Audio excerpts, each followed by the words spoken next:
Coming up, the final hours for Britain. Airlines make an urgent call for flights to resume between Britain and the United States. The lunchtime news with Lucrezia Millarini. Good afternoon. With the prospect of another summer without international travellers, the main airline companies are meeting this lunchtime to demand urgent action from the government. Top of their agenda is a demand to reopen flights between Britain and the US. It comes on the eve of more quarantine restrictions coming into force, this time affecting people coming back from Portugal. In a moment, we'll have the latest from our Europe editor at Faro Airport. First, Paul Davies on the airline's attempts to keep their businesses up and flying. As Paul was saying, today is the last opportunity for Britons to return from Portugal before rules change that would require travellers to quarantine. Our Europe editor James Mates has just sent this from Faro Airport. Well, James Mates reporting from Faro Airport there. Well, joining me now is Simon Cooper, Chief Executive of the travel firm On the Beach. Simon, thanks so much for talking to us this lunchtime. We've heard from aviation bosses. Let's get a sense of what is happening to your industry. How is your business going? Presumably you are still having to operate despite all the confusions and the changing of the rules. Would getting a travel corridor between us and the US do? Would that help?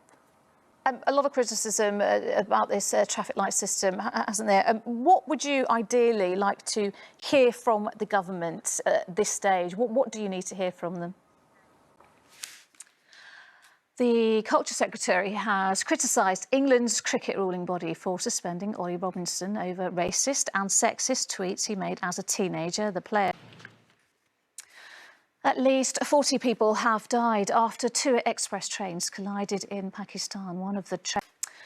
The government is under huge pressure this lunchtime to spend more money on international aid. Conservative backbenchers are trying to push a vote through Parliament to force an increase, but it's not clear whether they'll get their way. Our political reporter Shihab Khan is still to come.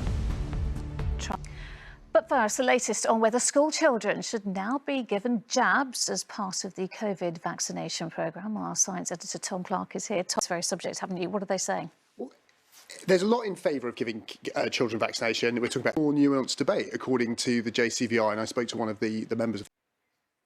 He's certainly not ruling it out there. Next, an e-scooter trial has started in London today as the capital becomes the latest city where companies can offer them up for hire. Some people see them as environmentally friendly, speedy and convenient way to get around, but others say they are dangerous and clutter up our streets. Our reporter Sangeeta Lal was at this morning's launch in East London. Sangeeta Lal reporting from central London there.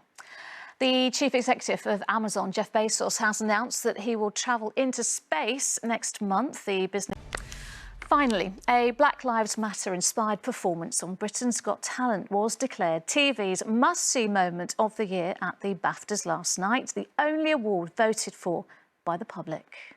Well, you know, more than 30,000 people actually took the time to complain about this to Ofcom. You've now won a BAFTA for that moment, as voted for by the public.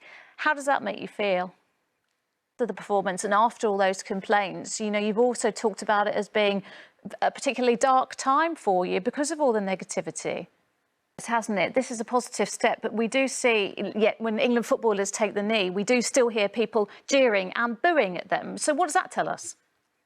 While you're here, and very quickly, because we're almost out of time, but you've made your directorial debut, haven't you? You made a short film? Yeah. And that is all we have time for this lunchtime. Mary will be here with the ITV Evening News at 6:30. The news where you are follows the national weather.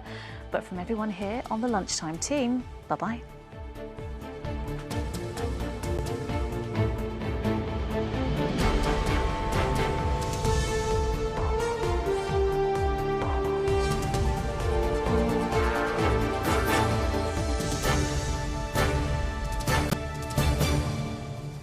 Hello again. Now the main stories in London.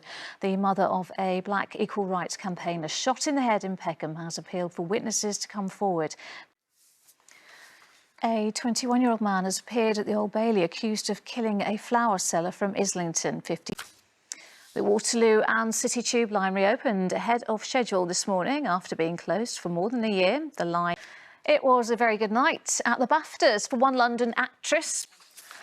And Piccadilly Circus might look a bit different if you happen to be passing through it today.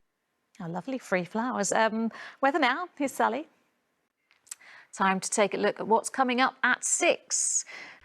But that's all for now from us. Duncan is back at 6. Until then, enjoy your afternoon. Bye-bye.